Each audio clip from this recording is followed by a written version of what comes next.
এটি একটি pressure food. এটি মেশিনের একটি ওয়ানেট প্রেসার ফুড। বড় ভিডিও আপলোড দিতে চাই, সেজন্য আপনাদের সাহায্য প্রয়োজন।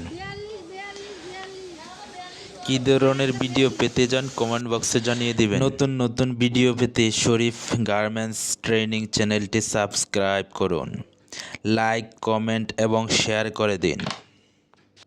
কী ধরনের ভিডিও পেতে চান কমেন্টে জানিয়ে দিন।